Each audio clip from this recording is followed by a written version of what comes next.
This is the Queensland edition of Nine's Afternoon News with Eva Milic. Good afternoon. Severe weather warnings have been issued for parts of the southeast, and a severe storm cell has already moved across Brisbane this afternoon, bringing large amounts of hail and damaging winds. Michael Best joins us live from Chermside. Michael, which areas saw the most activity? Well, Eva, the storm cell band itself is quite widespread, sweeping across much of Brisbane and its northern suburbs. It's the most important day on the police calendar. Police Remembrance Day has been marked with services around the country, honouring those who've died in the line of duty. Claire Hunter joins us now. Claire, how many officers were being remembered here in Queensland? Well, good afternoon, Eva. 140, marking every man and woman who's given their life in the line of duty for Queensland since policing in this state started about 151 years ago. Now, those commemorations have continued throughout the state throughout the day, but it is a very special reminder about just what our officers in the thin blue line face every day when they head off to work, and it's a good time to remember the sacrifice that they make. Eva? It is indeed. Claire, thank you. Just ahead in Nine's afternoon news, a former Gold Coast bikie pleads guilty to extortion after kidnapping a mechanic. Paul Walker's daughter launches legal action over the actor's death. Who is at fault? And Pope Francis bids farewell to America before dishing the dirt on his whirlwind tour. First on 9 News tonight, an intense lightning and hail cell batters the southeast. We're with Justin Hodges at the NRL judiciary as he fights to play in the grand final. Amazing photos, NASA's proof there is running water on Mars. And on board a supercharged Bentley as it's given free rein on the Northern Territory Highway. 9 News at 6. A former bikie club president has pleaded guilty to extortion over the kidnapping of a mechanic at the Gold Coast. Let's go straight to Kari-Ann Greenbank. Kari, when did this all unfold? Well, Eva, it happened back in 2013. Christopher Taylor, who used to be the president of the Gold Coast chapter of the Lone Wolves, is accused of being part of a terrifying extortion ring, which was cracked by officers from Task Force Maxima. Scientists believe they may have found the key to reversing blindness.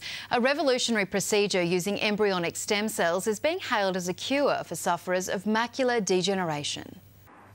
Up next, we're live to Sydney ahead of Justin Hodges' make-or-break judiciary appearance and who's the unlikely ally going in to bat for him.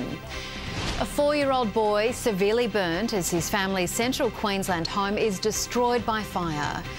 And shark attack deterrence in the spotlight as world experts meet in Australia in a bid to keep swimmers safer.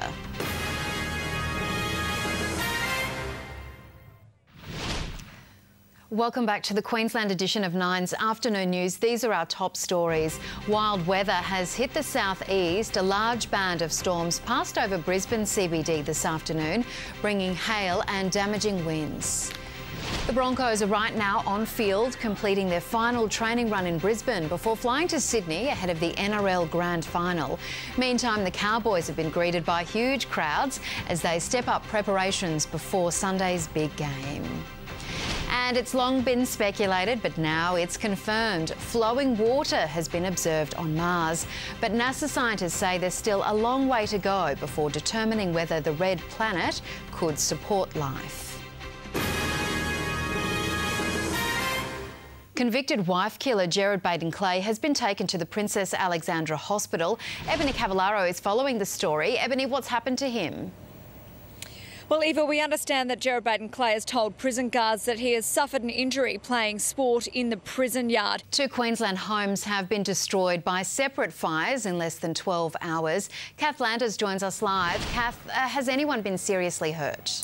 Unfortunately, Eva, a 4-year-old boy suffered some pretty serious burns in one of those blazes. Now, it took hold of a home in Rockhampton early this morning around 7:30. The Queenslander quickly went up in flames, and by the time emergency services got there, there was really little they could do to save the property. Now, this 4-year-old boy suffered burns to his chest, abdomen and hands.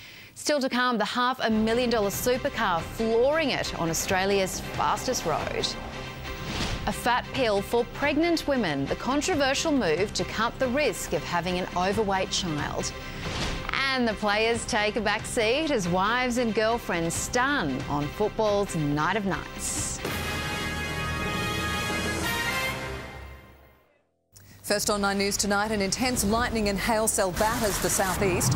We're with Justin Hodges at the NRL judiciary as he fights to play in the grand final. Amazing photos, NASA's proof there is running water on Mars. And on board a supercharged Bentley as it's given free rein on the Northern Territory Highway. Wally joins me now with sport. And Wally, it was a bit of a wet and wild last training session for the Broncos today. Yes, it was, Eva, and the boys battled the elements for their last training session at Red Hill before they head south. But one of their star players was missing. Light duties for Hodge as his teammates step up preparations for the AFL decider. And an injury curse hits the Wallabies just days before a crucial World Cup match. The Broncos have stepped up their grand final preparations with a physical training session this afternoon. Adam Jackson joins us now live from Red Hill. And Adam, one of Brisbane's star players was missing from the session. Yeah, that's exactly right. While the captain, Justin Hodges, wasn't here, that's because he's already in Sydney and about to face the NRL judiciary. An injury curse has struck the Wallabies World Cup squad just 5 days out from Sunday morning's crucial pool game against England at Twickenham. Aussie enforcers Will Skelton and Wycliffe Palu have both been ruled out of the tournament due to injury. I've got to say, all attention is on Sunday's NRL Grand Final. Come on, the Broncos and Cowboys, let's see a great game. I know, it's a win anyway, isn't it? Thank you, Wally. Well, Nicole Rowles joins us now from the Gold Coast with all the weather details. Nicole, it turned out to be quite a wild afternoon. It did, Eva. A severe band of storms is still moving across the southeast, bringing strong winds and even some hailstones around Toowoomba and Brisbane's west. I'll have all the details after the break. Sugar, how you get so fly. Sugar, how you get so fly. Oh, sugar, how you get so fly. Sugar, sugar. This weather report brought to you by Stockland. It's your place. Live, shop, retire. Well, the southeast copped a drenching this afternoon as severe storms rolled in from the west. Morayfield saw 57 millimetres of rain, 32 in Burpengary, only about 7 millimetres around Brisbane, but winds gusted up to 32 kilometres. Out west, small hailstones were reported around Toowoomba and Esk. We're still seeing the effect of that weather pattern right around the southeast, and another warning's been issued from the Bureau for this evening, so it's not over yet. The 7-day outlook, more storms could be on the way tomorrow, warming up to a top of 27 in Brisbane, 29 on Thursday and partly cloudy. Another possible storm, sunny on Friday, mostly fine into the weekend. OK, Nicole, a real taste of summer there. Thank you. And that's our Queensland edition of 9's Afternoon News. Thanks for joining us. Our next major bulletin is at 6 o'clock and you can stay up to date on our website, 9news.com.au. I'm Eva Milic. Have a great evening. Hope to see you again tomorrow.